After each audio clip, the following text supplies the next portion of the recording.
L'opinion ou les réponses de nos panélistes sont des réflexions personnelles basées sur leurs connaissances et expériences professionnelles. Il est fort possible que leur opinion diffère de la vôtre.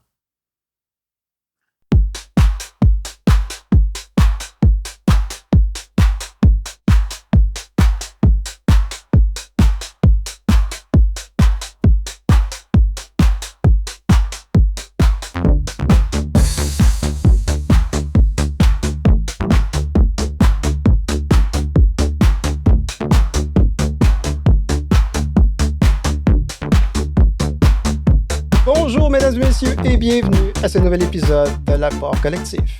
Balado où trois experts de la chaîne d'approvisionnement, de la gestion contractuelle et de la logistique du secteur public ou municipal apporteront à la table de discussion leur point de vue sur différents enjeux et questions entourant la chaîne d'approvisionnement. Mesdames et messieurs, mon nom est Patrick William de l'Université McGill et j'aurai le plaisir d'animer cet épisode. Nos panélistes aujourd'hui sont Maître Patricia Girard. Patricia est assistante trésorière approvisionnement depuis janvier 2024 à la ville de Saguenay et conseille quotidiennement les différents services de la ville dans leur gestion contractuelle. Maître Antoine Martin, avocat chez le cabinet Delegatus, Antoine a développé une expertise de pointe dans tous les aspects de la réalisation de projets d'infrastructure. Et comme Nancy Beauchemin le mois dernier, nous avons le plaisir d'accueillir une nouvelle collaboratrice à l'apport collectif, Madame Amélie Fugère. Amélie est partenaire d'affaires en approvisionnement stratégique chez Aéroports de Montréal. Elle détient plus de 10 ans d'expérience en approvisionnement public, dont notamment comme chef de la gestion contractuelle au CIS de la Montérégie-Ouest et comme professionnelle au CUSUM, à la STL et à l'AMT, maintenant connue sous le nom d'EXO. Bienvenue parmi nous, Amélie. Mesdames et messieurs, nos trois panélistes partageront leur expertise et leur expérience et leur point de vue du thème de l'épisode. Leur contribution nous permettra d'approfondir notre compréhension et d'alimenter la réflexion collective. Panélistes, merci d'être avec nous et sans plus tarder, commençons notre discussion. Dans le monde des approvisionnements publics, la collusion et la corruption représentent des risques bien réels aux conséquences graves. Perte de confiance, gaspillage des fonds publics, atteinte à l'intégrité des processus et réputation compromise. Mais comment repérer les comportements à risque? Quels mécanismes à mettre en place pour prévenir plutôt que réparer? Les services d'approvisionnement et les services juridiques sont-ils les mieux positionnés à détecter des agissements suspects? Et surtout, comment instaurer une culture d'éthique et de transparence durable dans nos organisations? Panélistes, comme introduction, est-ce que quelqu'un pourrait en premier lieu nous expliquer c'est quoi la collusion, c'est quoi la corruption, trafic d'influence et abus de confiance dans un contexte d'approvisionnement public et municipal? Qui voudrait se lancer? Je veux bien me lancer dans cette explication-là, si tant est que ça vous intéresse. J'ai refait moi-même un petit peu un tour parce que, bon, d'instinct, on a tous entendu parler de la corruption, on sait à peu près ce que c'est. On se dit, ah oui, la corruption, c'est quand on paye quelqu'un, quand on paye un fonctionnaire pour qu'il agisse, mais ça reste un peu flou. Les contours sont un peu flous. La collusion, c'est quand c'est des gens qui ont l'air de s'entendre entre eux, OK.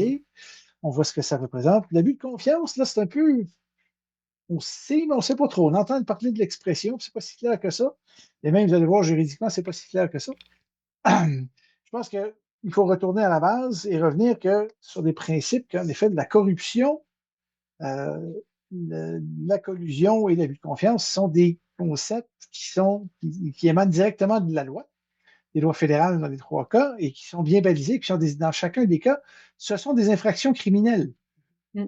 Et rien de moins, des infractions criminelles avec des conséquences fort lourdes.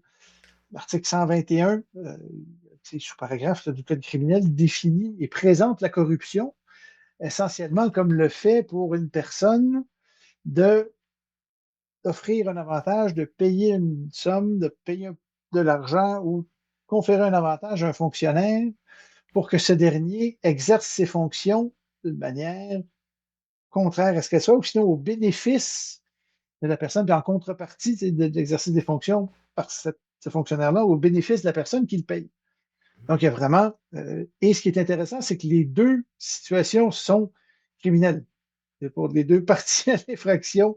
C'est pas qu'habituellement, dans le cas de criminel, tu as un voleur qui vole chez quelqu'un, puis c'est le voleur qui est criminel. Là, il y a le corrupteur et le corrompu qui sont tous deux coupables de la même infraction. À la limite, ils peuvent l'être séparément. Si on n'arrive pas à attraper le corrupteur, mais qu'on peut mettre la main sur le corrompu va être passible d'une peine et son corrupteur séparément. Donc, mais toute l'idée est celle-là. Il y a toute une série de situations qui sont décrites dans le code criminel de sous-exemples. Si on fait ça, si on fait ça, si on fait ça, si on fait ça, il y a toutes sortes de sous-exemples pour bien baliser ce qu'il y en est, mais le principe général, c'est lorsque une personne paye un fonctionnaire pour qu'il exerce ou qu'il vienne modifier sa décision en faveur de la personne qui confère un avantage à la personne de qui il a reçu ses fonds. Il y a même une sous-catégorie particulière pour la corruption des fonctionnaires municipaux, parce qu'au départ, ça ne tomberait pas sous l'égide du gouvernement fédéral, qui précise les gouvernements, ça marche, les entités qui émanent de lui, donc ils ont créé spécifiquement pour les fonctionnaires municipaux, donc tout le monde est visé. Les cas de corruption à tout type de fonctionnaires sont visés, sont des infractions criminelles passibles de peine allant jusqu'à 5 ans, puis ça peut aller jusqu'à 14 ans dans certaines situations. Donc voilà pour la corruption. Donc on le voit, c'est vraiment ça, c'est le fait de payer quelqu'un pour qu'il prenne la décision qu'on veut qu'on prenne. On vient influencer une décision, puis on vient acheter la décision de quelqu'un. Donc, c'est un acte illégal, complètement. Ça, c'est un acte largement illégal. On peut même aller plus loin, dire c'est une infraction criminelle. Vous risquez d'aller en prison, à la fois pour avoir reçu de l'argent et pour avoir essayé d'acheter quelqu'un pour qu'il prenne la décision. Donc, vous êtes un peu dans le trouble. Mais ça, c'est donc, il y a quelqu'un d'externe à l'organisation qui vient payer puis tenter d'influencer le fonctionnaire en question.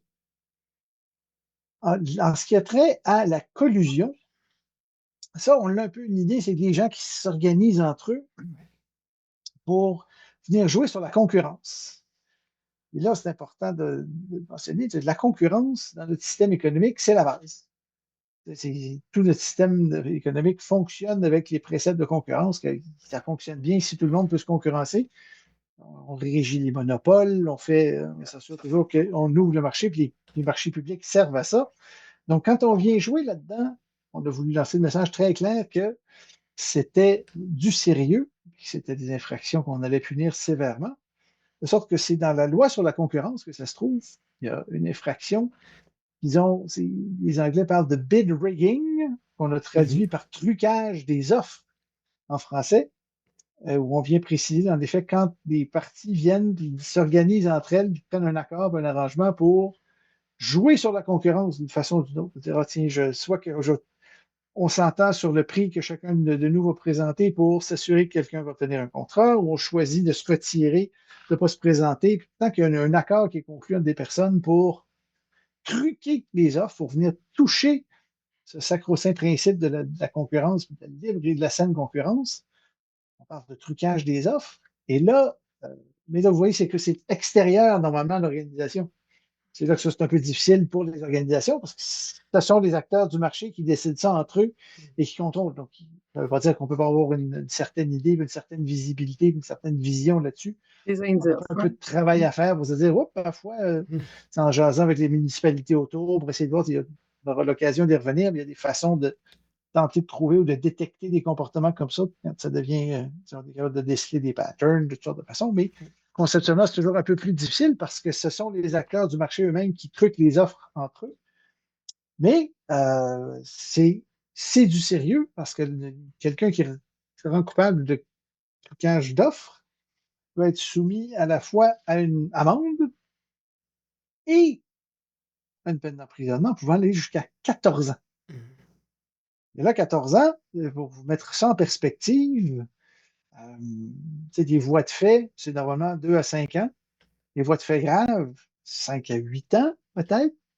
10 ans pour des voies de fait, je ne sais pas causant la mort, mais causant des blessures graves.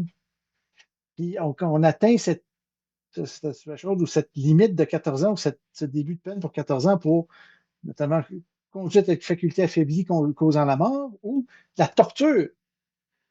On est rendu on fait équivaloir conduite avec faculté affaiblie causant la mort et la torture à excuse-moi, j'ai disparu de l'écran, à du trucage d'offres.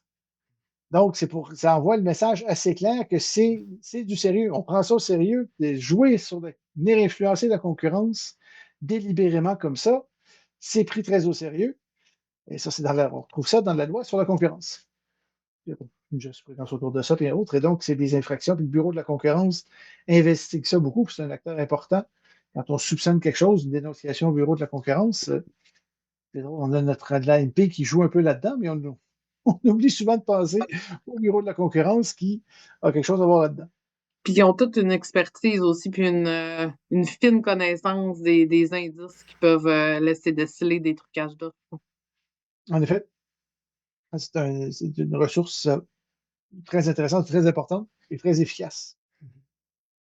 Après ça, évidemment, corruption et collusion, c'est les deux gros monstres qui nous font très peur, les deux grosses bêtes qu'on veut vaincre surtout. Mais après ça, il y a quand même une catégorie intéressante, une infraction criminelle qui est un peu plus, dysmorphique, qu'on appelle l'abus de confiance. L'abus de confiance, ça ressemble un peu, on parle les Français parlent d'abus de biens sociaux de temps en temps et autres. C'est la situation particulière où un fonctionnaire commet dans le cadre de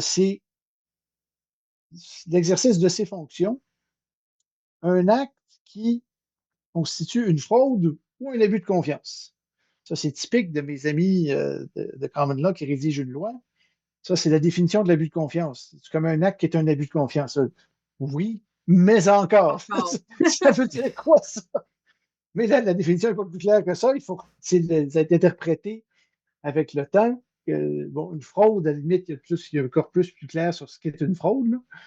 Mais sur l'abus de confiance, il y a comme quelques critères qui doivent être.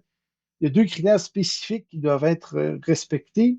Évidemment, toujours, c'est un fonctionnaire qui, dans le cadre de ses fonctions, comme un acte qui constitue une fraude ou un abus de confiance. L'abus de confiance étant un acte qu'on définit comme contraire à un devoir que lui impose soit la loi, soit un règlement, soit son contrat de travail, soit ses normes éthiques, et qui lui a rapporté un bénéfice personnel, direct ou indirect. Puis à ce moment-là, on va même plus loin pour dire ça. Puis peu importe que ça nuise à l'État qui le sert, ça nuise à sa municipalité, à sa province, au fédéral, peu importe que ça ait causé des dommages, si lui en a tiré un avantage personnel, là, c'est considéré comme un abus de confiance. L'abus de confiance, c'est moins violent que pour la collusion, évidemment, ou même un peu moins que pour la corruption, mais c'est quand même passible jusqu'à une peine d'emprisonnement de 5 ans pour un abus de confiance. C'est pas joyeux, puis ça reste un acte criminel qui peut vous envoyer en prison. On ne badine pas avec ce genre de truc. Mm-hmm. Et donc, c'est l'exemple qu'on pourrait donner de ça, ou le lien qu'on peut faire avec un autre concept qu'on finit souvent par mélanger beaucoup dans les circonstances, avec le conflit d'intérêts. Par exemple, si c'est un conflit d'intérêts gravissime, où tout à coup, en effet, un décideur ne dénonce pas son intérêt dans un contrat et s'organise pour que le contrat soit octroyé à l'entreprise qui est dirigée par prêt, non, par son épouse, et dont il va tirer un avantage, donc indirect, parce que c'est pas lui qui est le prête-nom. Si on découvrait le poteau rose, on commencerait à jouer dans cette talle-là de l'abus de confiance. Pour donner une idée, on croiserait les deux. Il y a clairement un conflit d'intérêts parce qu'il y avait il y a un intérêt sur le plan éthique à ce que ça soit pas sur le plan éthique. Il y a un intérêt à ce que le contrat soit donné. Il peut en bénéficier lui personnellement, ça lui confère un avantage, mais c'est suffisamment. On retrouve assez des critères de l'abus de confiance pour envisager de porter des accusations criminelles dans ce cas-là. Donc, au-delà des conséquences normalement qui accompagnent un conflit d'intérêts non dénoncé et qui peuvent mener à des sanctions plus de type administratif ou de droit du travail, si on veut, le congédiement, peut-être des sanctions disciplinaires. On pourrait penser qu'on a franchi le cap, puis là, on s'en va vers on peut aller jusqu'à des accusations de nature criminelle, où là, c'est moins drôle, c'est qu'en plus de perdre son travail, on ne fait pas juste perdre son travail, on perd son travail en prison. Mhm. C'est Au-delà du un code de peu moins déontologie. agréable. Oui, bien au-delà du code de déontologie, en effet. Donc, c'est ça. Je tenais à vous remettre en contexte que ça, que ce sont des infractions criminelles, qu'il y a un cadre légal au-delà des conceptions qu'on en a, puis des concepts qu'on s'en fait de la collusion et de la corruption, qui sont généralement assez justes, mais qu'on comprenne que c'est pas juste, c'est pas fin, puis c'est des magouilles, tu vas perdre ta job à cause de ça. Ce sont des infractions criminelles. Ça indique, je rappelle, une infraction criminelle, c'est quand on touche aux règles de vie en société, aux règles fondamentales de vie en société. Donc, on prend ça très, très, très au sérieux. L'approvisionnement juste et équitable, l'équité entre les soumissionnaires, la concurrence, la saine concurrence, c'est des principes fondamentaux de notre système économique et on va être puni sévèrement si on décide de les enfreindre. Merci, Antoine. Mmh. Une autre question pour vous. Qu'est-ce qu'un acte répréhensible? Ben, en Hein? fait, la loi qui facilitant la divulgation des actes répréhensibles donne une définition, là, qui intégrer certains des concepts dont Antoine a parlé tout à l'heure. On parle de contravention à des lois. On parle surtout de manquements graves à des normes d'éthique et de déontologie. On parle d'usage abusif de fonds publics ou des biens qui appartiennent à un organisme public. On parle de cas graves de mauvaise gestion. Fait que, tu sais, si on peut peut-être y aller dans des exemples, là, puis c'est acceptation de faveur ou de pots de vin de la part d'un fonctionnaire, bien entendu, conflit d'intérêts qui serait pas déclaré, comme Antoine l'a dit tantôt, là, puis un octroi de contrat qui s'ensuit. Détournement ou mauvaise utilisation de fonds publics, là, utilisation à son propre bénéfice personnel. On peut donner d'autres exemples, falsification, manipulation de documents officiels, utilisation abusive d'informations confidentielles. C'est toutes des choses qu'on peut voir une utilisation de biens publics ou de prise de décision qui ne seront pas dans l'intérêt de l'organisme dont on fait la gestion. Oui, en effet. Puis, tu sais, juste pour enchérir, on pourrait voir, tu sais, des dirigeants qui, tu sais, dans toutes nos organisations, on a des politiques qui viennent définir qui a le droit d'engager. Puis, tu sais, si on suit pas ces règles-là qui sont prédéfinies, ben ça peut être défini comme des actes répréhensibles. Là. Donc, la signature d'un contrat par une personne qui n'est pas dans le pouvoir de le faire pour des sommes importantes, qui met à risque l'organisation. Fait que ça pourrait être vu comme un acte répréhensible. Il y aurait également une mauvaise gestion, donc un contrat qui est très mal géré, qu'on accepte des augmentations, des modifications sans passer par nos politiques internes, sans vraiment suivre les règles internes de l'organisation. Encore là, c'est comme se détourner de nos obligations comme fonctionnaire ou comme gestionnaire dans une organisation. Scinder des suppléments, là, des augmentations. Ben, tu scindes parce que tu ne veux pas publier sur SEAO. Là. Ça se qualifie exactement comme ce que tu viens de dire, répréhensible? La question en arrière, c'est pourquoi tu ne veux pas le publier sur SAO? Pourquoi la publicisation de ces montants-là te dérange? Souvent, quand on pose cette question-là, ça vient répondre à la question. Là, effectivement, souvent, dans ces cas-là, ça vient se catégoriser dans des cas qui sont un petit peu plus répréhensibles, disons. C'est pas parce que, tu sais, souvent, il va y avoir des gens qui vont vouloir scinder des contrats parce que ça va plus vite, parce qu'ils ont un besoin opérationnel sur le terrain. Fait que, tu sais, il n'y a pas de conflit d'intérêt en arrière de ça nécessairement. Il n'y a peut-être pas un acte illégal en soi, mais c'est quand même illégal du point de vue de la loi parce qu'on ne respecte pas les principes en tant que tels. Là. Fait que c'est là que la ligne, faut voir c'est en quoi c'est un acte répréhensible, illégal, qui peut mener à des sanctions. Là. Quels sont, selon vous, les principaux risques d'intégrité dans les processus d'approvisionnement au niveau public ou municipal? Si je peux me permettre, en fait, là, nos contrats publics, puis là, je vais parler principalement pour le milieu municipal, vu que c'est celui que je représente. Ben, nos contrats sont particulièrement sensibles au risque de collusion, au risque de malversation.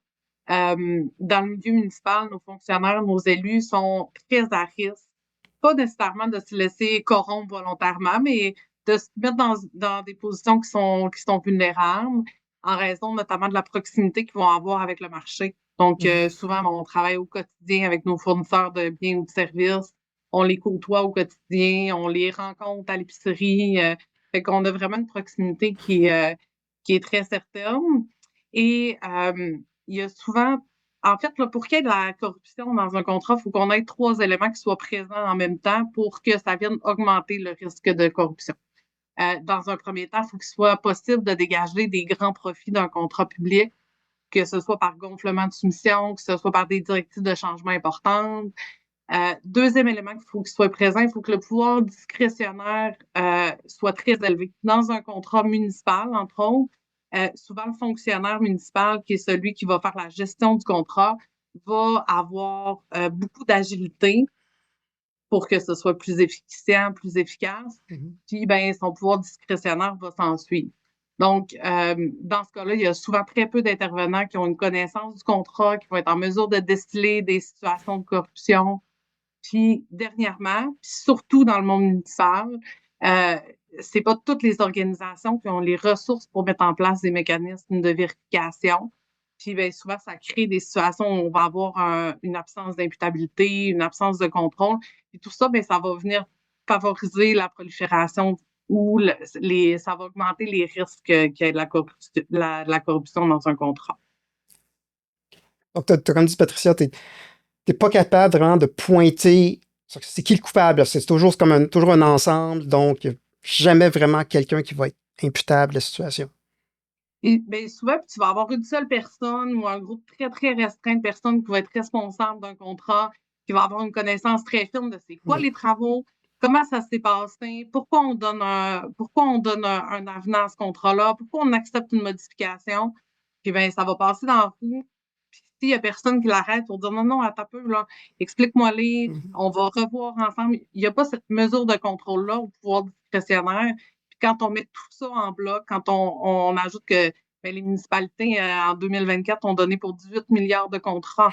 C'est quand on regarde ça, même si c'est un très faible pourcentage de ces contrats-là qui ont de la corruption, de la collusion, qui ont des problématiques en termes d'éthique, même si c'est un très faible pourcentage, au final, c'est des grosses sommes qui sont perdues par nos citoyens annuellement.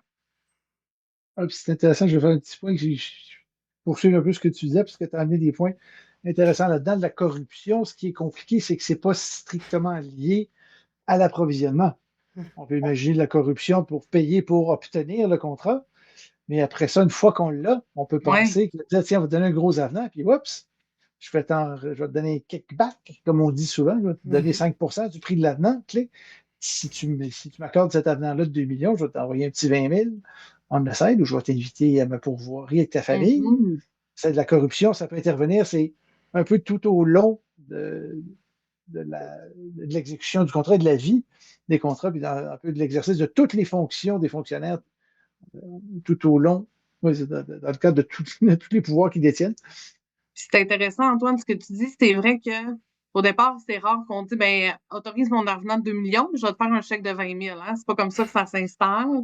C'est plus sournois. Tout à l'heure, quand je parlais que nos fonctionnaires municipaux sont plus près. Puis, en disant ça, là, je ne dis pas que tous nos fonctionnaires municipaux sont corrompus, bien loin de là.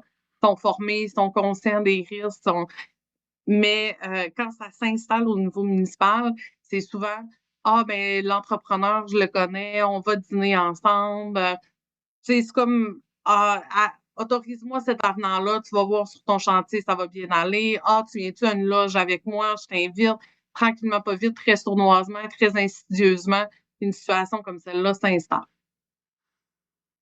Puis quand tu s'en rends compte, souvent, il y a tout à coup, on accorde l'avenant-là, puis oups, on n'est plus conciliant dans la soumission suivante aussi. Puis, s'installe une camaraderie comme ça. Oups.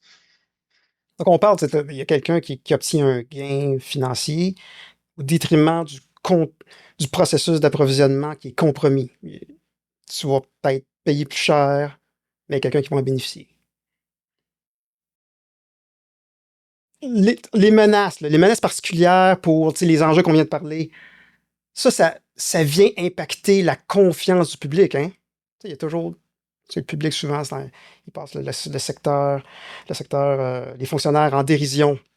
Ça aide pas l'image aussi du secteur public, des municipalités, de voir des choses qui peuvent arriver comme ça, là, de collusion, corruption. Mais c'est sûr que non, parce que, dans le fond, premièrement, c'est l'argent des contribuables. Donc, c'est leur investissement, si on peut le dire, dans la fonction publique. Mais c'est aussi, faut toujours se rappeler c'est quoi les principes là, derrière les lois. Tous les soumissionnaires veulent participer, veulent travailler pour l'État en tant que tel. Fait qu'en partant de la transparence, l'équité entre eux, c'est nécessaire. Si jamais on laisse aller la collusion, la corruption, ben premièrement, qu'est-ce qu'on fait avec nos taxes? On paye plus cher pour des services qui auraient dû coûter moins cher. Fait qu'évidemment, là, on perd la confiance d'avoir les services qu'on devrait avoir comme citoyen ou que ce soit au niveau municipal ou même dans nos organismes publics là, pour le réseau de la santé, le transport, etc. C'est aussi Tout à coup, on n'a plus confiance, on finit par se dire c'est quoi ces clowns-là, puis qui peut vraiment faire affaire avec l'État, puis comment. On perd confiance dans tout le système de gestion, dans la fonction publique en général, en se disant, ma foi, il n'y a rien qui est fiable. Il y a des magouilles qui sont là, puis tout le monde profite et s'abreuve aux mamelles de l'État. On en profite puis abuse. Ça, c'est très, très, très nuisible. Puis on perd de ce fait aussi confiance en l'institution qui est l'appel d'offres. Hein. On se souvient pourquoi l'appel d'offres est là. Au final, donner un libre accès à tous, permettre à tout le monde de déposer sur le libre jeu de la concurrence. Chance équitable. Exact, ils ont une chance équitable, puis ils savent qu'en déposant une soumission dans le cadre d'un appel d'offres, ils seront traités équitablement puis qu'ils auront la même chance que tous. Fait que c'est sûr qu'en faisant ça, ben, on perd aussi la confiance de ces soumissionnaires-là, puis on perd aussi leur adhésion au processus, puis éventuellement, ben, ça a un impact direct dans la concurrence qu'on va réussir à aller chercher. On va monter les prix, puis des fois, ce ne sera pas juste parce qu'il y a eu de la corruption, de la collusion que les prix vont monter. Les prix vont monter parce qu'on va avoir une baisse équivalente en termes de concurrence. C'est pas d'hier non plus, hein, ces problématiques-là en matière de collusion, corruption. Là. Je revisitais 1909, Commission royale d'enquête canon au niveau des pots de vin à la Cité de Montréal. Fait que c'est historique. On a eu, bien entendu, la Commission Charbonneau dans les dernières années. Et d'autres commissions qui s'en suivront, j'en suis certaine. Donc, c'est historique. Donc, c'est cette idée-là que les gens ont que le système d'octroi des contrats publics, est truqué de temps en temps, qu'il y a de la corruption, que ça l'impact. C'est historique. Il y a quand même des balises qui ont été instaurées dans les dernières années par nos organisations, des codes d'éthique, des codes de déontologie, différents règlements, différentes nouvelles organisations aussi là, qui ont vu le jour pour venir rétablir cette confiance-là.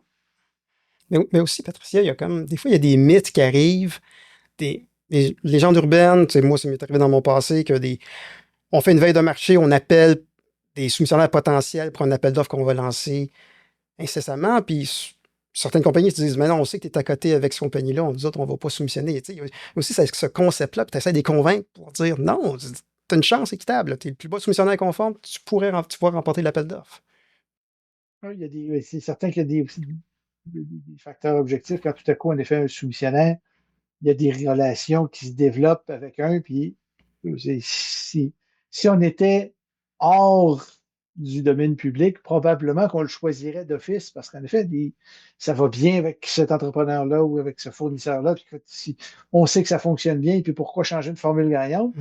Parce que c'est beau, on en a discuté précédemment, c'est beau toujours le principe de l'appel d'offres puis du plus bas soumissionnaire conforme, mais ça aussi parfois ses limites. Des fois, tu te retrouves avec des clowns qui sont conformes, qui sont le plus bas. Si ça finit par te coûter plus cher, c'est beaucoup plus compliqué, tu as une perte d'expertise. Donc, est-ce que c'est toujours la meilleure solution?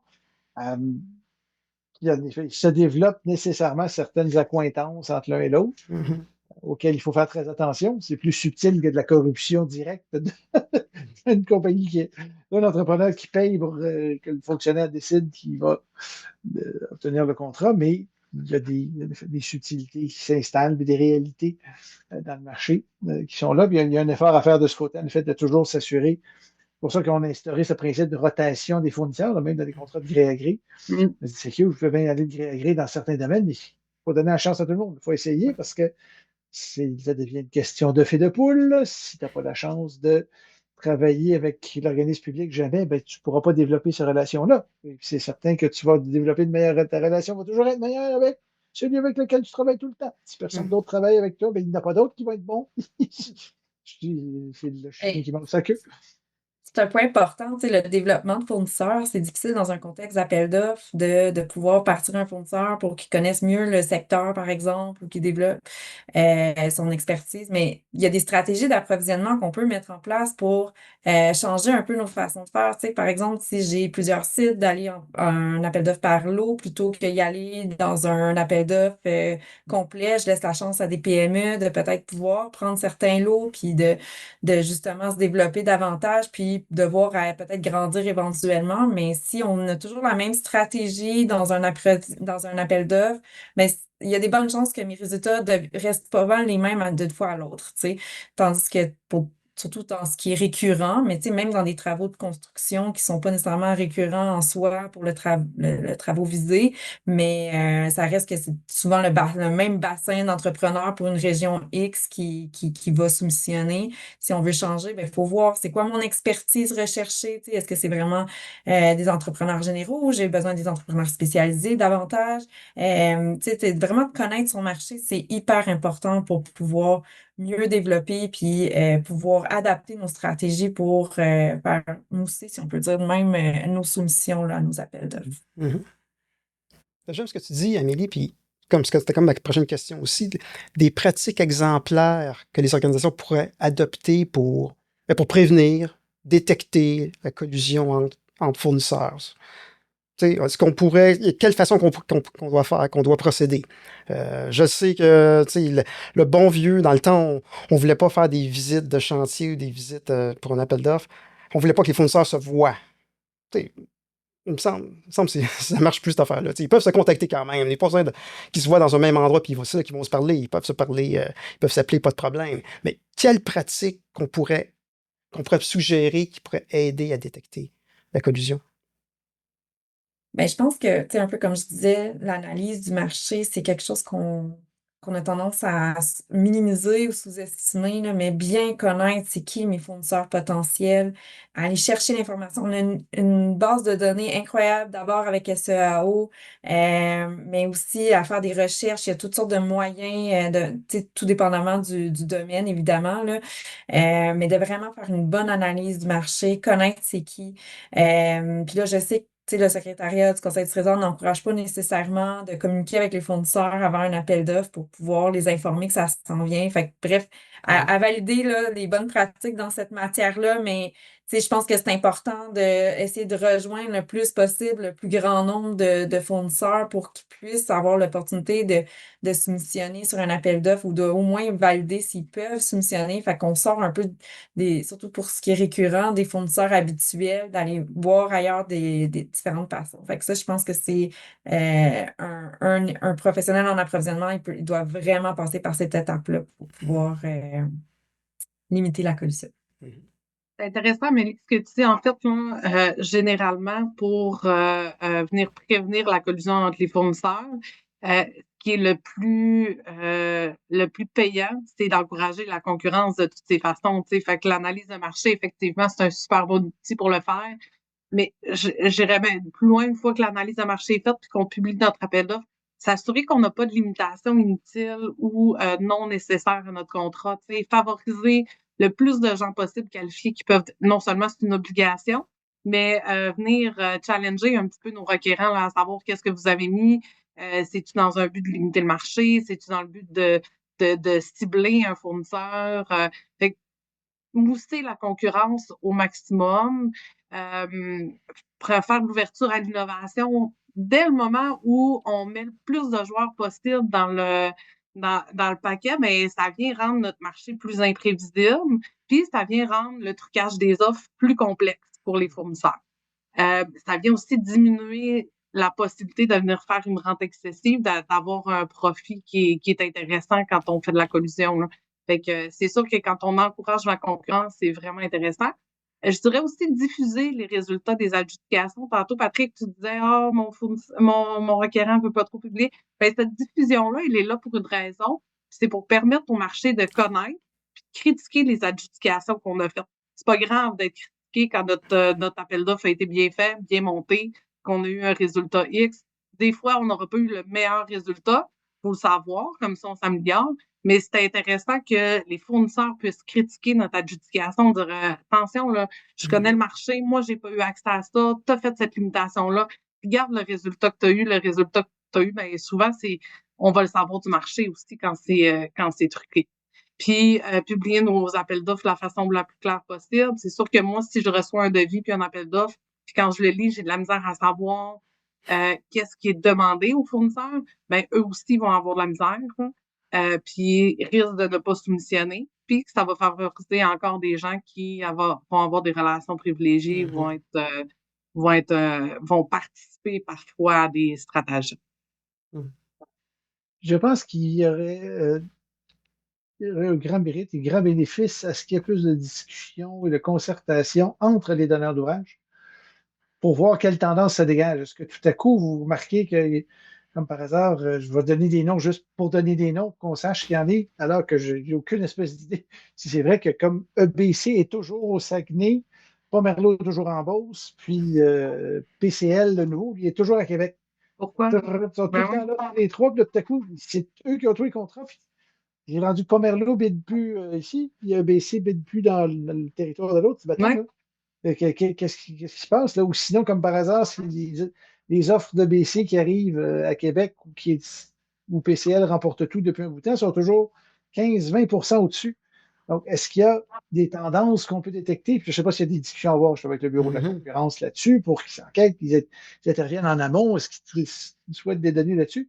Je pense il faut qu'il y ait des façons un peu objectives de faire parce que ça existe malheureusement de tout temps. Une anecdote comme ça, j'avais une bonne amie dans la famille avait une entreprise de pavage, une carrière comme ça. Il me disait, ben voyons, ça se fait toujours de même. Là. Tout à coup, je n'ai pas vendu de béton depuis un bout de temps. Là. J'appelle l'autre concurrent, puis je dis, regarde, là, si tu ne bides pas sur celle-là, parce que c'est une job de béton, j'ai besoin, je ne biderai pas sur la job d'asphalte là, que tu garderas, c'est correct. Ben oui, OK, pas de trouble, clic. Trucage d'offres, puis 101. Puis ça paraissait pas plus qu'il fallait. Là. Les municipalités, tout à coup, se demandaient pas pourquoi c'était arrivé comme ça, ou ce qui était arrivé, ou sinon, ils s'arrangeaient pour avoir une offre qui n'avait pas de sens. Puis, se séparaient tout à coup les marchés en fonction des besoins de l'un et de l'autre. On a beau, il y a des bonnes idées, des bonnes pratiques à mettre en œuvre, mais c'est très, très, très insidieux, malheureusement, comme domaine, parce que ça se fait toujours par définition et par essence derrière des portes closes. Entre quelques habitués, quelques initiés, on s'organise que on en parle. C'est assez rare que dans les gens vont se mettre dans les journaux à crier ça ou dans des parties à hurler ben oui, je ne peux pas bider comme ça. Qui rencontrent le stratégème. Non, c'est quelques initiés, quelques bons qui tout à coup disent non, finalement, on ne bide pas sur celle-là, puis tu peux donner des raisons qu'en apparence, à l'interne, l'entreprise, des analyses qui sont à peu près légitimes. Non, non, ça c'est trop risqué pour nous, ça ne tombe pas dans notre profil de risque. Ah non, on ne bide pas. Parfait. Donc, ça devrait probablement être utilité à faire des métadonnées. Peut-être que l'intelligence artificielle peut nous aider là-dedans même aujourd'hui, puisque c'est à la mode d'en parler. Peut-être qu'ils sont capables de scruter et peut-être que l'IA peut nous aider à dégager des patterns plus clairs. Patterns et tendances. C'est de passer dans les SRO au complet et de voir s'il y a des choses il y a des anomalies qui sortent, des anomalies statistiques qui sortent de ça. Là. Pardon, vas-y, Amélie. Non, mais je voulais juste rajouter, parce que je rebondis sur ce que tu disais, d'où l'importance d'avoir les réponses de non-participation à des appels d'offres une fois que l'appel d'offres est terminé, là, valider pourquoi que les soumissionnaires ne l'ont pas fait cette fois-ci. Peut-être qu'on peut se réajuster au prochain ou peut-être qu'on va déceler justement, oh, il y a quelque chose qui ne fonctionne pas avec mon appel d'offres ou le marché en tant que tel. Puis ça peut permettre même d'annuler l'appel d'offres si vraiment on voit qu'il y a comme un enjeu potentiel là, de ce côté-là. C'est vraiment important de faire le suivi. C'est intéressant. En espérant toujours, évidemment, que les réponses données là soient honnêtes. Mais je suis d'accord avec toi que dans l'absolu, ça serait fantastique. C'est un outil fort utile. C'est un outil fort utile. Mais c'est bien, on peut y détecter aussi peut-être des trucs là-dedans qui sont vaseux. Ils peuvent avoir mis des réponses, tu dis ouf, louche un peu ça. Il me semble que c'est pas particulièrement convaincant comme raison de pas participer, là. Ou on a vu plus convaincant. Allons, retournons dans la corruption. Donc, là, on a parlé de collusion, mais corruption.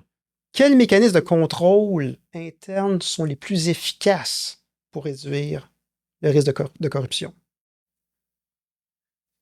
Bien, je pense que, d'abord et avant tout, c'est notre politique d'approvisionnement avec nos règles claires d'établi, puis nos processus pour, il y a les rôles dans l'organisation qui sont définis généralement dans notre politique. Fait qu'il y a un requérant qui a un besoin, puis il doit passer par le service d'approvisionnement pour avoir un contrat éventuellement. Fait que, je pense que de suivre les règles établies, ça permet vraiment d'éviter la corruption. Fait qu'après ça, on peut déceler plus facilement s'il y a eu de la corruption si on n'a pas suivi ces règles-là. On peut déjà avoir une lumière qui s'allume là, quand on passe à côté. C'est sûr qu'il y a toutes sortes de raisons de passer à côté d'une politique, exemple d'urgence ou de autre, mais même ça, c'est prévu dans une politique. Fait que je pense que c'est la première base là, qui permet de prévenir là, en sensibilisant les requérants à l'importance de suivre ces règles-là, de se doter de vigie de contrôle par la suite. Mais, Amélie, c'est dans le devis là, que ça a été mis dans le devis. Là. Il y a quelque chose là-dedans là, qui favorise une firme. Là, là on n'est pas dans la corruption. Là. Non. C'est pas la corruption. Ben, ça pourrait, Antoine, si ton fonctionnaire qui a rédigé le devis, par exemple, a reçu un montant d'argent pour venir cibler dans le devis un fournisseur ou limiter le marché pour le favoriser. Ah oui, OK. Puis là, on vient toucher à la notion de pouvoir discrétionnaire que je vous parlais un petit peu tantôt. Là, nos 3 éléments qui soient présents pour venir favoriser l'implantation de la corruption. Mais, il faut qu'on réussisse à faire diminuer le profit qu'on peut se dégager d'un contrat public. C'est pas intéressant, un contrat au plus bas soumissionnaire conforme près de la valeur des services pour venir, on n'est pas capable de payer un pot de vin avec un contrat comme celui-là. Faut augmenter les mesures d'imputabilité de nos fonctionnaires, les mesures de contrôle de leurs décisions.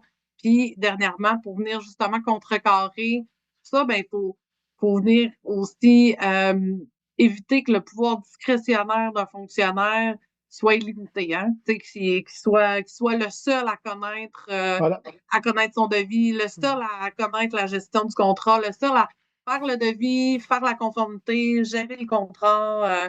Fait que plus on le pouvoir décisionnel, le pouvoir d'influence sur l'exécution du contrat qui doivent être limités. Il faut que ça soit réparti entre plusieurs personnes. Exact. Plusieurs strates d'autorisation et autres. Ça ne peut pas être laissé à une seule personne. Ça permet plus facilement de détecter la décision en apparence irrationnelle. Ça devient difficile ça marche pas, ça. Tous ces gens-là, dans la hiérarchie. Une personne peut-être, une personne qui a un très grand pouvoir, oui, mais quand on le répartit comme ça, commence à être un petit peu plus difficile. Une étape aussi là, que je viens de penser. Il ne faut pas avoir peur, tu m'excuseras, mais avant, je veux rester là-dessus. Oui. Il ne faut pas avoir peur, je crois, d'agir sur ses soupçons. Mm-hmm. Parce que moi, étrangement, j'ai connu, tu es à McGill maintenant, puis tu as peut-être quelques relents du CUSUM, mais moi, j'ai connu de près des acteurs qui ont été mêlés. J'étais avec Infrastructure Québec au moment de l'octroi du contrat du CUSUM. Donc, j'ai parlé aux acteurs qui étaient là, du fameux PPP pour le CUSUM, où Atkins Réaliste maintenant, avec SNC-Lavalin dans le temps, payait 22,5 millions à 2 personnes pour se faire octroyer ce contrat-là. Et donc, j'ai pu échanger avec les gens de ces gens-là, puis j'ai même les gens de SNC-Lavalin qui étaient là, qui eux-mêmes à l'interne ne savaient pas, se demandaient des fois, ils disaient, non, comment ça qu'on est confiant comme ça qu'on va l'avoir, le contrat? C'est bien étrange, eux-mêmes se demandaient, non, qu'est-ce qui se passe? Ben oui. Puis même des gens des gens qui menaient le processus de sélection, parce que c'était Solidé à l'époque, c'était l'agence des PPP qui est devenue Infrastructure Québec, qui gérait le processus de sélection. C'était vraiment eux qui avaient ça entre les mains, puis tout à coup, ça demandait, voyons, s'il passait des discussions, se coltaillaient sur certains points, là, tout à coup, oups, l'un des soumissionnaires allait parler à des décideurs du CUSUM, puis il revenait comme OK, pas de problème, tout va bien, C'est fait. à l'aise. Là, tu te Ouais. dis, ben, voyons, qu'est-ce qui se passe? Mais les gens, personne véritablement n'a soupçonné ou n'a osé penser qu'il y avait eu un immense pot de vin comme ça qui a pu être payé au DG de l'hôpital, puis à son DG adjoint qui était responsable du processus. Tu te dis, ben, voyons, hein? Puis, chacun 10 millions pour octroyer le contrat comme ça. Puis en rétrospective, encore, tu vois, il y a des décisions qui avaient, tu vois, ça n'a donc bien pas de sens, ça. Ces gens-là, maintenant, depuis, sont bien, bien, bien sensibles à ça. Puis c'est ce que j'ai retenu, moi, de leur expérience. À dire, ah, quand il y a des comportements tellement irrationnels ou tellement en faveur de l'un, puis, voyons, quand la logique semble avoir quitté le processus décisionnel, tu peux te dire, oh, est-ce qu'il n'y a pas quelque chose là qui favorise indûment? Ça va peut-être au-delà de. Ils les aiment beaucoup. C'est peut-être en train de payer sa piscine et son chalet. Il faut peut-être se poser des questions. Il faut peut-être agir sur ces soupçons-là plutôt que de se dire, bon, écoute, ça va juste être, ils les aiment beaucoup. Puis bon, ben, ça ne me regarde pas vraiment. Je pense que chacun a une responsabilité au sein des organisations de dire, ah non, là, j'ai des doutes. Je pense qu'il faut agir sur ces doutes. Tout à fait. Puis des fois, c'est difficile de venir agir ou comment on le fait. Il y a des organisations, tu sais, on parlait du Bureau de la concurrence, on parle de l'Autorité des marchés publics. C'est toutes des organisations où on peut aller demander de l'aide quand on a des soupçons comme ceux-là, sont d'une grande aide, finalement. Ou justement, le protecteur du citoyen dans le cadre de la loi sur les actes répréhensibles, parce que les actes répréhensibles, ça recoupe beaucoup. Les actes, c'est surtout ça que prévoit cette loi-là. Elle ne prévoit pas vraiment de sanctions, cette loi-là. C'est vraiment c'est un exutoire, une façon de pouvoir dénoncer et divulguer ces actes-là. C'est pour ça que des mesures soient prises par les autorités compétentes. Ça pour au moins que les gens qui croient être témoins de ça aient quelqu'un à qui s'adresser. Antoine, je t'entends, puis les services d'appro, les services juridiques, c'est comme la première ligne de défense aussi. Chaque direction, on a un rôle à jouer. Donc, si on voit des ajustements bizarres, dans un processus de sélection, habituellement, le processus d'approvisionnement, ceux qui sont en première ligne et qui ont les deux mains dedans, au-delà des équipes projet. Évidemment, on soupçonne que les acteurs sont soit des gens des équipes projet, sont surtout des acteurs, risquent surtout d'être les gens des équipes projet, mais ça peut être des membres de l'équipe d'approvisionnement ou parce que qui est-ce qui a vraiment une influence pour l'octroi d'un contrat? C'est les membres du comité de sélection. Après ça, les élus qui reçoivent les recommandations, qui décident en fonction de ce que leur a recommandé le comité de sélection, si tant est qu'il y en a un, quand il y a une évaluation qualité. C'est là surtout que si le corrupteur va avoir tendance à aller chercher des corrompus. Oui, parce que ça se fait vraiment en porte close, hein? C'est confidentiel, même l'identité de ces gens-là est confidentielle. Fait que c'est sûr que quand on a des entrées, puis c'est des gens qu'on sait qui font partie des comités de sélection, c'est effectivement l'impact est là, très régulièrement. C'est une des pratiques fondamentales. Excuse-moi, Amélie, juste le dire. L'idée de garder confidentielle et secrète l'identité des membres d'un comité de sélection, on voit pourquoi. Ça minimise grandement la capacité d'être corrompu là-dedans. On ne sait pas qui. Évidemment, là, si on veut être bien cynique et sinistre, là, si les gens ont décidé qu'ils avaient le goût de faire une pièce avec ça, les malhonnêtes des malhonnêtes iront appeler les fraudeurs et dire Hey, je suis sur le comité de sélection. Si tu veux, tu pourrais te garantir ça. Moi, ce contrat-là, tu peux être sûr, je vais travailler fort pour toi si tu payes ma piscine. Mais on tombe dans les scénarios catastrophes, là, mais vas-y, pardon. Mais dans les organismes publics, on a les responsables de l'application des règles contractuelles, le RARC, qui est là pour les équipes d'approvisionnement. C'est la personne à solliciter qui s'assure de l'application, oui, mais de vraiment mettre au courant si jamais on est à l'affût d'une certaine situation. Puis il est en lien direct avec le dirigeant de l'organisation. Donc, nécessairement, il y a la porte pour pouvoir sensibiliser ou valider ou s'assurer, bref, que c'est pas la situation là, qui qui est en place, là. Oui, c'est ça. Je demeure, moi, paranoïaque du fait que, par exemple, justement pour le CUSUM, c'était le DG. C'est le DG de l'hôpital Pas qui a plus que reçu. ça, là. Je fais pas bien, là. C'est rare qu'il aurait pu appeler le DG. Le DG dit non, non, Il n'y non, a t'en pas de ferais problème pas. là. T'inquiète pas, tout va bien.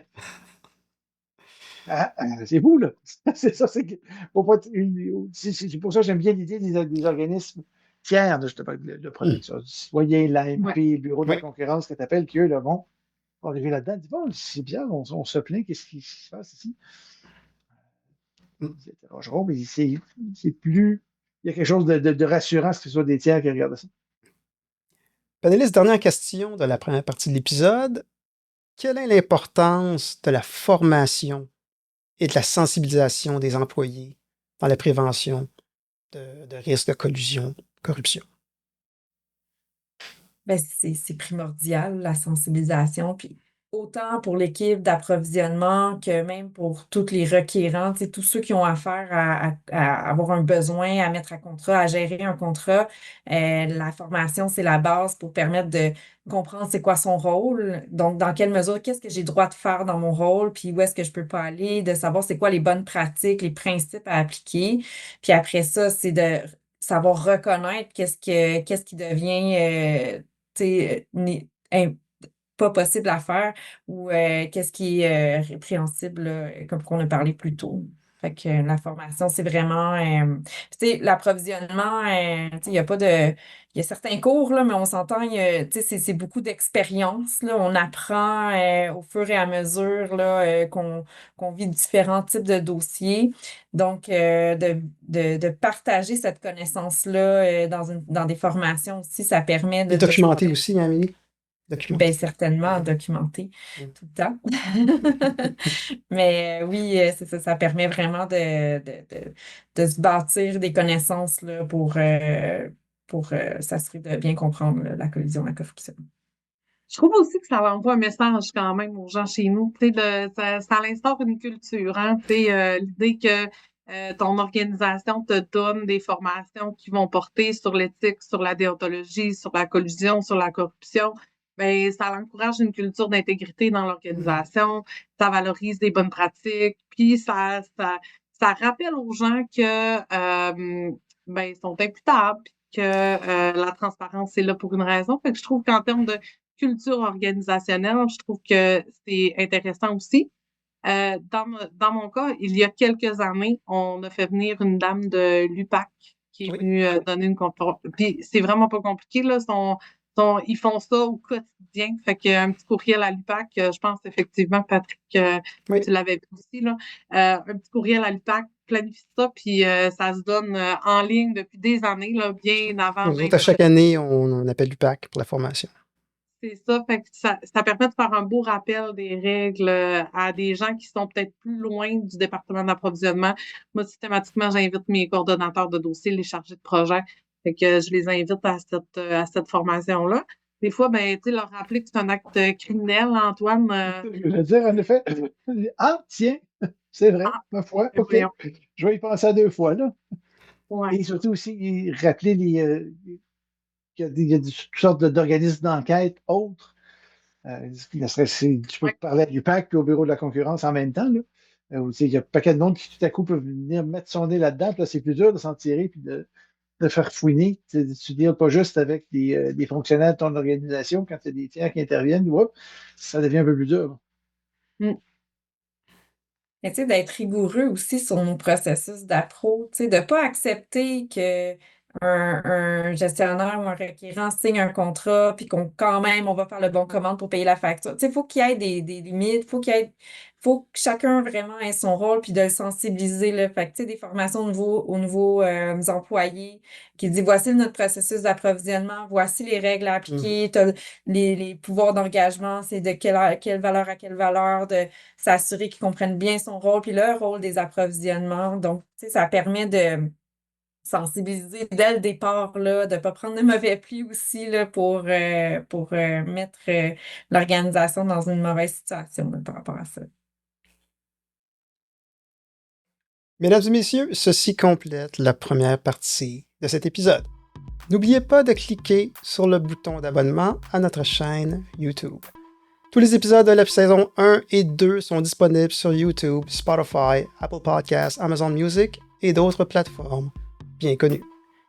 Et quant au prochain épisode de l'Apport collectif, celui-ci sera disponible à la mi-novembre. L'épisode 3 mettra en vedette Marie-Michelle Boudria de la Ville de Québec, Alain Dubé, Urgence Santé et le retour d'Amélie. Soyez des nôtres et faites partie du mouvement. Panélistes, continuons la discussion quant aux risques de collusion et corruption et la protection de l'intégrité du processus d'approvisionnement public. Comment instaurer une culture organisationnelle qui favorise l'intégrité et la dénonciation des pratiques douteuses? Ben, moi, je peux commencer peut-être, là, quelques petites idées. Je dirais, ben, encadrer les acquisitions par des règles claires, accessibles, compréhensibles, au-delà de la lecture du code criminel, Antoine. Donc, Oui, c'est c'est un ça. code d'éthique et de déontologie qui est vraiment adapté aux acquisitions que fait le domaine municipal, dans mon cas, des politiques internes qui sont simplifiées. Moi, j'ai à l'interne là, plusieurs schématisations des processus d'acquisition. Je trouve ça clair, puis je trouve ça le fun quand j'arrive dans les bureaux des chargés de projet, des coordonnateurs, ben 9 fois, presque 10 fois sur 10, dans leur bureau, ils ont d'afficher ces schématisations-là qui est des aides-mémoires, fait que ce soit clair. Puis ben, on en a parlé tout à l'heure, là, je pense que c'est un immanquable, la formation obligatoire, puis surtout de la formation continue. Oui, quand ils arrivent en poste, mais aussi changement de règles, oups, un petit rappel annuel, tu sais, une formation pour garder le rythme, hein. Des fois, sont dans leur gestion de contrat, dans l'application. Fait que tu sais, un petit rappel des règles, je pense que c'est essentiel. Donc, encadrer ça avec des règles claires, simples et accessibles pour tous. Oui, puis tu sais, pour favoriser la dénonciation, je pense qu'il faut qu'il y ait un lien de confiance avec l'organisation en tant que telle. Fait que tu sais, c'est de promouvoir comment ils peuvent faire la dénonciation. Il faut qu'ils soient capables de rejoindre les bonnes personnes dans l'organisation, advenant le cas où est-ce ils soupçonnent un événement ou une situation qui pourrait être douteuse. Fait que c'est important de vraiment avoir ce lien de confiance-là, puis que ça soit promu dans l'organisation, que ça va être pris au sérieux, ce genre de dénonciation-là. Donc, pour que ça soit promu comme étant sérieux, il faut qu'il y ait des suivis, il faut que vraiment qu'on s'assure de prendre la situation en charge, parce que si c'est dénoncé puis qu'il n'y a rien qui est pris en charge, ben nécessairement, ça fait perdre la confiance là, dans aux personnes de faire des dénonciations. Fait que ça, c'est très important. J'aime ça ce que tu dis, Amélie, parce que aussi, la personne, elle veut, tu sais, elle va dénoncer, elle va dénoncer, mais elle veut pas aussi ça surveille contre elle aussi, là. Effectivement. Hein? Donc, il faut vraiment que ça soit une culture organisationnelle de faire comme la promotion de ça, puis que les personnes se sentent en sécurité s'ils parlent. Que ce soit tant à l'interne qu'à l'externe, qu'il soit compris qu'il y a un engagement ferme, et au-delà juste des slogans dans les politiques, c'est-à-dire qu'il n'y aura pas de représailles. Il n'y aura pas de représailles si pour une dénonciation qui est faite, on peut comprendre que quelqu'un n'est pas à l'aise de parler à ses gestionnaires, puis souhaite plutôt aller voir le protecteur du citoyen pour la divulgation des actes répréhensibles, parler à l'UPAC, parler à l'ANP, parler au bureau de la concurrence, et que ce soit entendu que, bon, si vous faites ça, correct, OK, il n'y aura pas de représailles. C'est pas, on comprend, ça peut être plus simple, puis on ne cherchera pas à l'interne à comprendre qui a fait ça.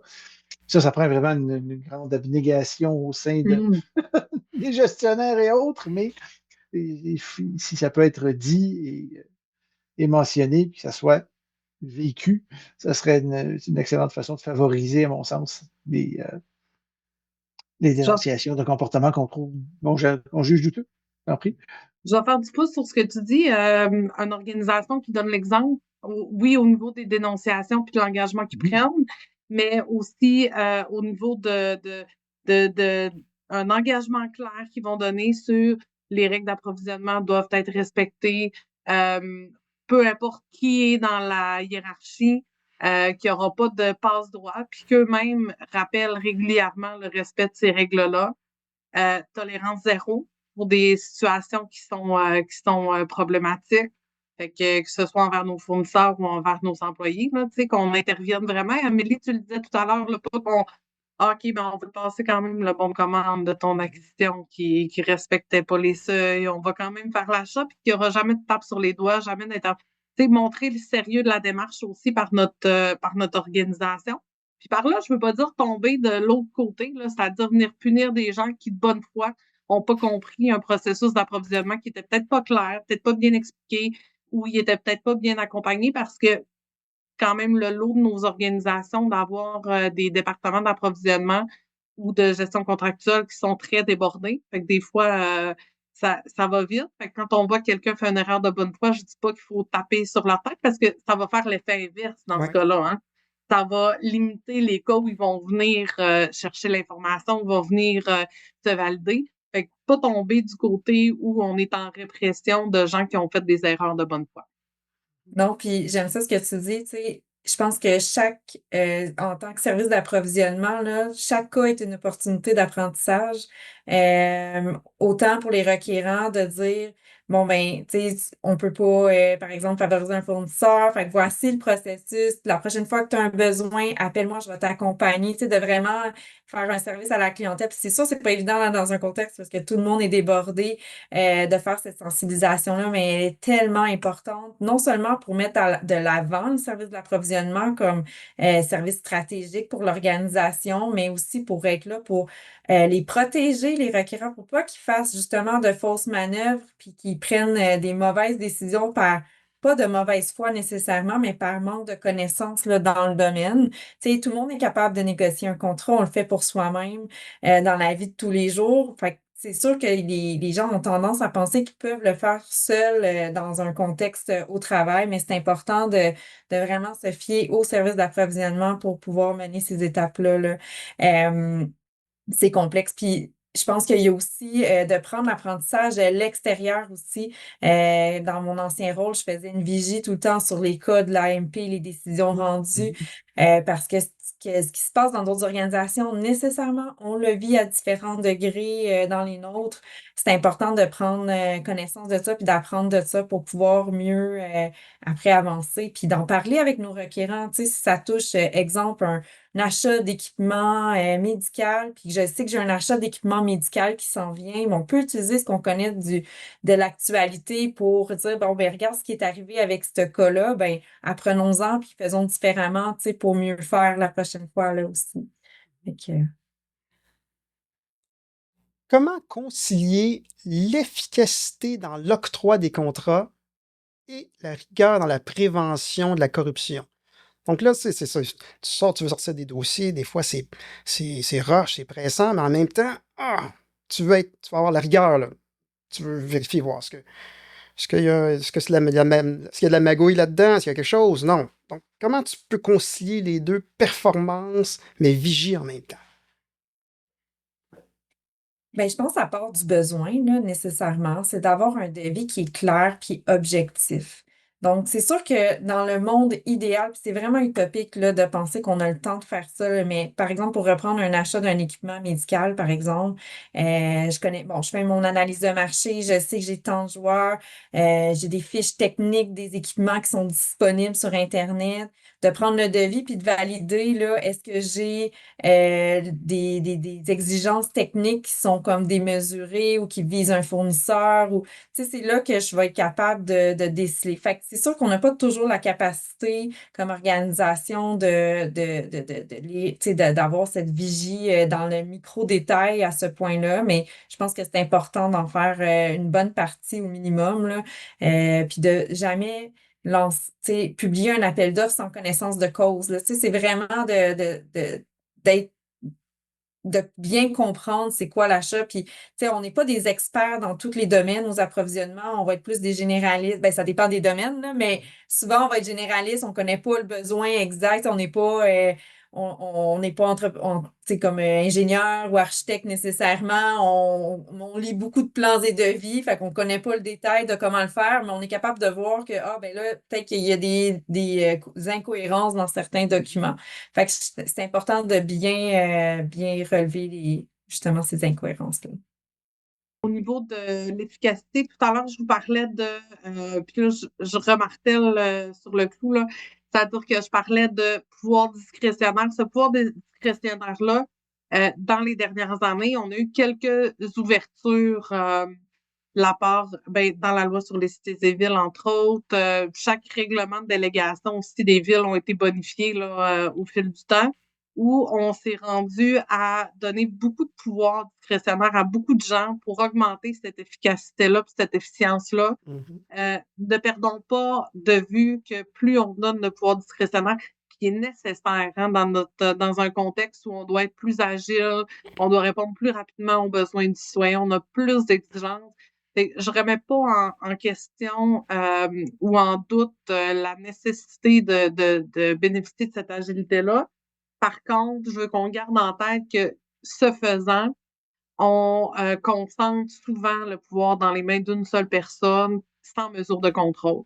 Fait que si on augmente ce pouvoir discrétionnaire-là, mettons en place des mesures de reddition de comptes, des mesures de vérification, de validation, qui vont faire en sorte que ça va limiter un petit peu la facilité avec laquelle il y aura ou il peut y avoir où on instaurera de la corruption, de la collusion dans nos contrats.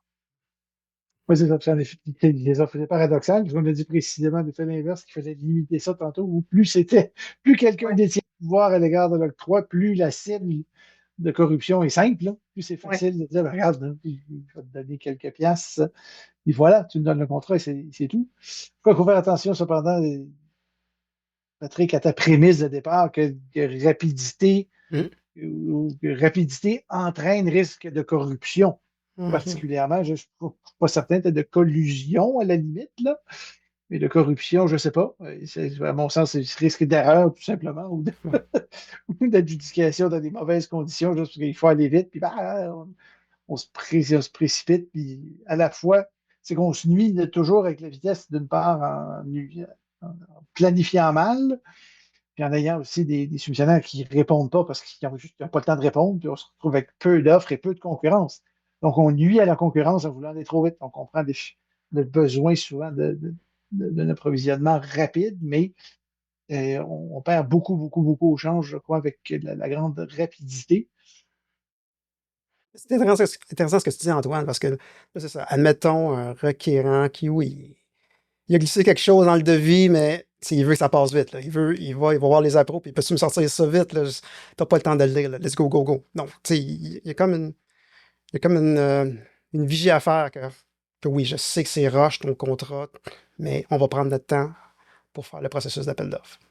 Oui, malgré tout, je pense que mon père avait cet adage qui était que le temps n'épargne pas ce qu'on fait sans lui. Puis, Amélie, tout à l'heure, tu disais, tu sais, validation des fiches techniques, vérifier, voir si nos devis permettent plus. Avec l'intelligence artificielle, Antoine, tu l'as soulevé un petit peu tout à l'heure, là, avec l'intelligence artificielle, il y a une opportunité là de bénéficier d'économies de temps puis quand même faire ce travail-là, bien entendu, tout en conservant la confidentialité des informations. Là. Vous verrez avec vos propres départements de services informatiques. Mais il y a moyen de pousser des devis directement dans l'intelligence artificielle, de valider quel type de biens sur le marché correspondent à ça, par exemple. Fait qu'il y a toute une utilisation de l'intelligence artificielle en matière d'approvisionnement où on peut venir évaluer ces limitations de marché-là ou cette ouverture, au contraire, là, ou l'ouverture au marché qu'on peut faire avec l'intelligence artificielle aussi. Oui, puis tu sais, je pense que les approvisionnements doivent, tu sais, on parle de prendre le temps pour pour aller plus vite plus tard, là, je pense que c'est important. Tu sais, si on fait un dossier de la bonne façon dès le départ, là, ça va aller beaucoup plus fluidement par la suite que si on y va rapidement sur le devis, on essaie de laisser passer, puis là, on arrive à l'ouverture des soumissions, puis il y a des choses qui fonctionnent pas. Je suis obligée d'annuler mon appel d'offres pour commencer. Là, c'est beaucoup plus long là, de fonctionner comme ça. Fait qu'il faut que l'approvisionnement se positionne vraiment comme essentiel dans l'organisation, puis qu'ils prennent le temps qu'il faut pour vraiment faire leur travail là, dans les appels d'offres. Panélistes, dernière question de l'épisode. Quels sont, selon vous, les prochains défis en matière de protection de l'intégrité en approvisionnement public et municipal? Mais je vais peut-être me lancer. Les prochains défis seront nombreux. On voit, mais j'ai envie de peut-être me remarquer dans le cas des fournitures numériques, des plateformes de logiciels, plateformes en ligne. Puis je parle de ça parce qu'encore aujourd'hui, c'est des discussions que j'avais avec mes services. C'est des contrats où les domaines deviennent techniquement très complexes. Puis pour les approvisionneurs de s'y démêler, puis de contrôler la nécessité d'un contrat. Tu sais, on a accès à certaines dérogations, à certains achats de gré à gré qu'on peut faire pour venir contrôler la nécessité ou l'opportunité d'un contrat de gré à gré ou l'application d'une exception, venir contrôler les modifications contractuelles qu'il y aura à apporter. Ça devient très complexe techniquement. Puis j'ai l'impression que plus ça va aller, plus techniquement ce sera complexe.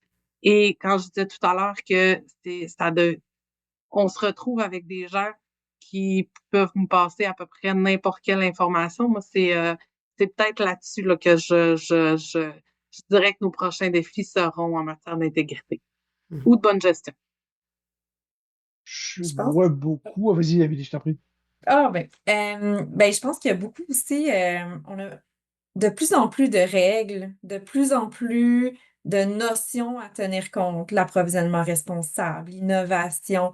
Je pense qu'il y a tellement de vigie à faire de plus en plus qu'on peut, ça peut se diluer, là, l'intégrité, justement, la collision. Tu sais, ça peut se diluer à travers toute cette vigie-là qu'il faut faire, dans un contexte où est-ce que tout va vite et souvent les équipes sont débordées.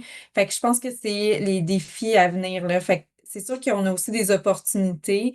On en a parlé un peu, l'intelligence artificielle pourrait venir éventuellement nous soutenir, automatisation, modernisation de nos outils informatiques pour mieux nous aider dans le quotidien à diminuer les tâches peut-être cléricales, mais passer plus de temps sur la réflexion, la stratégie.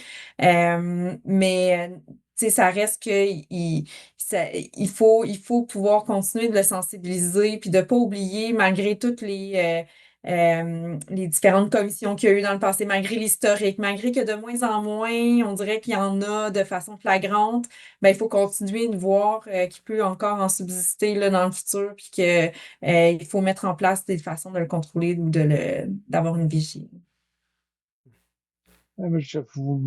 En ce qui me concerne, moi, je vois des risques de collusion surtout. Le trucage des offres avec la rareté des entrepreneurs, puis la surchauffe du marché. Il y a tellement de demandes qu'il y a beaucoup. Le terreau est très fertile, à mon sens, pour que tout à coup, les fournisseurs, entre autres, se séparent le marché, ou se décident, je bide pas là-dessus, je bide pas là-dessus. Puis là, on se retrouve avec des soumissionnaires uniques, d'autant que les besoins sont de plus en plus pressants. On l'a vu dans quelques grands projets avec un seul fournisseur, puis on n'a pas le choix, il faut y aller, il faut poursuivre avec lui. On essaie de minimiser, d'essayer de transitionner vers un gré à gré un peu qu'on va discuter et autres, mais ma crainte est là. Donc, on va essayer de stimuler la concurrence, puis avoir ça, mais il va manquer des gens, il va manquer de joueurs qui, dans certains cas, ça va être légitime, vont être trop occupés, dans certains cas, moins. Puis qui vont plutôt se concentrer sur des contrats qui sont les plus payants. Puis sinon, ils vont se séparer du marché et dire tiens, parfait. Moi, je fais des contrats de telle taille ou des contrats dans telle région, puis toi, tu fais ceux-là dans telle taille, et voilà. Et ma crainte est là, moi, surtout. Tu as tout à fait raison, Antoine. Puis de là, l'importance de détecter ou d'analyser les soumissions qu'on reçoit pour essayer d'en détecter les anomalies. Hein. On a effleuré rapidement la question tantôt, là, mais analyser les prix, les tendances du marché, voir s'il y a des hausses injustifiées, voir s'il y a des rotations de contrats entre des fournisseurs, on l'a vu, s'il y a du partage territorial qu'on est capable de venir cibler. Voir, des fois, là, c'est les mêmes soumissions déposées par des entrepreneurs différents. Voir s'il y a des erreurs de frappe dans les mêmes documents similaires. Des soumissions qui sont retirées à la dernière minute aussi, juste avant l'heure de tomber. Fait que ça, c'est toutes des choses. Effectivement, Antoine, tu as tout à fait raison. C'est le genre de choses qu'il va falloir être vigilant dans les prochaines années. Mesdames et messieurs, la lutte contre la collusion et la corruption ne repose pas uniquement sur les lois et les contrôles, mais d'abord sur une culture d'intégrité, de transparence et de responsabilité au sein de nos organisations. Prévenir la collusion et la corruption, c'est agir en amont, sensibiliser, former, questionner et instaurer des mécanismes clairs qui favorisent la reddition de comptes. Chacun de nous a un rôle à jouer, que ce soit dans la planification, l'évaluation des besoins, la gestion contractuelle ou le suivi des fournisseurs.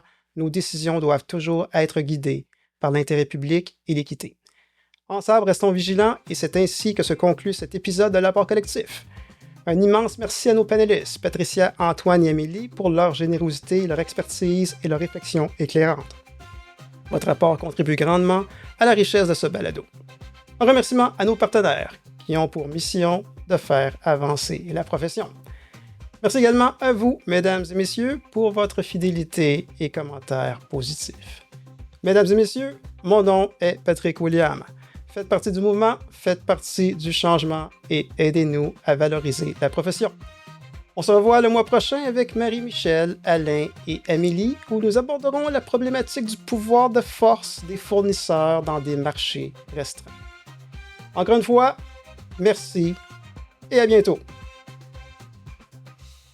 Au revoir. Merci.